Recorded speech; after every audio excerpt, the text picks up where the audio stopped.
Those were definitely some interesting answers from today's bell ringer. I actually really appreciated the fact that some of you are bringing up some things from last year. So let's uh, let's move on. But you might have noticed that today I have the classroom kind of dark, and there's a reason. But first, before I get into that reason, I want to ask you all a question. How many of you, or any of you, have you ever been in a cavern, like an underground cave? Okay, teacher hat. Yeah, this is going to be an exercise, both me delivering it as a student and then you listening to the information as a teacher. So in this slide, we talk about, let's just have, if there's anybody in the classroom, share out their experiences of being in a cave, in a cavern. Maybe if some students have ventured out and gotten that experience. If you could pull out anything about temperature and moisture in the air and what they heard, what they, or didn't hear, whether it was dark or they had to have artificial lighting, just give everybody a sense of what a cavern is like. This will help us lead into the next step, which is about imagination. Get ready to put your student hat back on.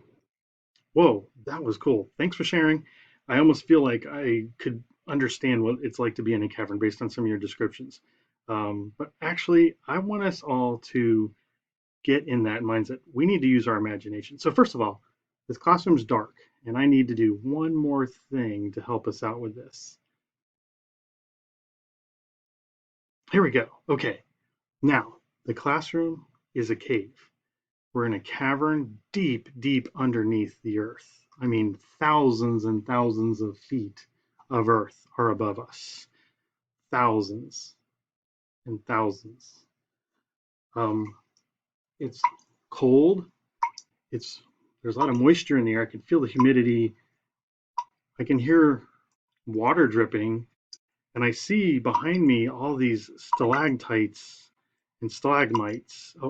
My teacher taught me stalactites. They hang on tight on the ceiling, and stalagmites. Those are the other ones. they they grow from the ceiling or from the bottom. I also see like maybe two of them connected together all over the place. Those are called columns. Anyway, I'm in a cavern, and this is really pretty cool. But I just remembered something that we were just talking about, and that is that we are thousands and thousands of feet underground in this void, this empty space. Um, how do you all feel about that? Anytime we can invoke an emotional response during a lesson, it's going to be more impactful. So you can see that we just used the word void in the lesson. They may not know what that means. So help them with that word. The void underground is just open space, and that well, we're going to get to why we're talking about that in a minute. But have them see if you could get them to go. Would any of them be actually nervous of thinking of all that earth above them? Especially connect that bell ringer. It was planted for a reason to think about how much weight may be above them. You all definitely bring up some very good points about being in this void underground, deep underneath the earth. Um, but look around for a second. Be observant. Notice that these stalactites and stalagmites and these cave formations, these don't just happen overnight. These take time. And the fact that they have been here for a very, very long time, and that means this voided space, this cavern, has been here for a very, very long time. And so I'm starting to feel a little better about being deep under the ground. Like it's been here all this time. I think we're probably okay. Yeah, I mean, evidence around us shows us that it's been here a long time. It's probably going to be here a long time. So we're okay. But how the heck did this place form? What are your thoughts on how this cavern formed? Jot down some ideas and we'll go over it. This technique is to use to get the kids to just independently think at first. Of course, we definitely want them to share out in a group. And the reason being is that way other students will hear other students thinking and that they can see, are they hearing other things they thought or are they unique? And there's a positive in either approach. And we know most middle school kids want to sound like everybody else. So are they saying the same things? So facilitate this discussion and try to get out the common things that are being shared so that it breaks the ice into this. And if you have one of your brave students who likes to be an independent thinker, go ahead and let them share out. Of course, circulate around and check what they're writing. And when you get to the discussion, you'll already know who to call on.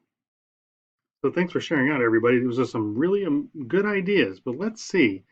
What I want you to do now is on the handout that I provided you is for you to draw your thinking about how this works. How does a cavern like this, how does this void underneath the earth form? You're going to draw a model. Now remember, it's a model only if you label it and explain your thinking and make connections between the labels. It's otherwise just a diagram. And we're making models to explain our initial thinking. It's okay to be wrong now. I mean, heck, I haven't even taught you this stuff yet, but I want to see what you think, what you know. So label everything and explain your thinking. How did this cavern, this large void underground, how did it form over a long period of time? Put it on your paper. Let's see what you think. So this is the initial thinking model. It's a critical step in phenomenon-based scientific instruction.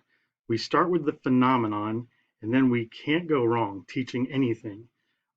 Teach the phenomenon. You're not teaching any DIA questions. You just teach the phenomenon, the scientific phenomenon. And this is just one.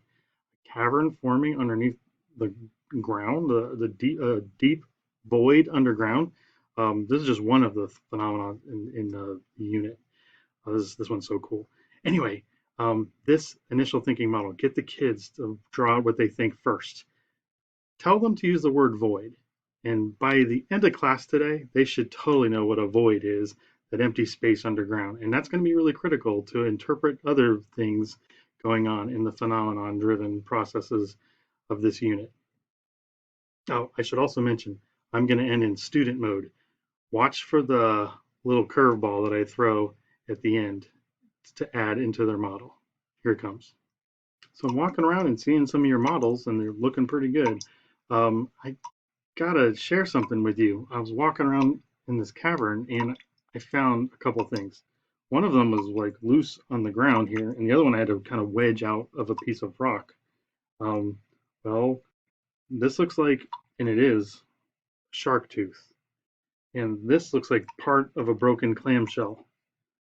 Um, I'm going to need you to add that to the model because evidence, I start seeing, and I look for it, fossils pressed all into the cavern, all over the place, of things that I consider sea creatures. Um, Add that to your model too and figure out an explanation as to how they got here. Add it.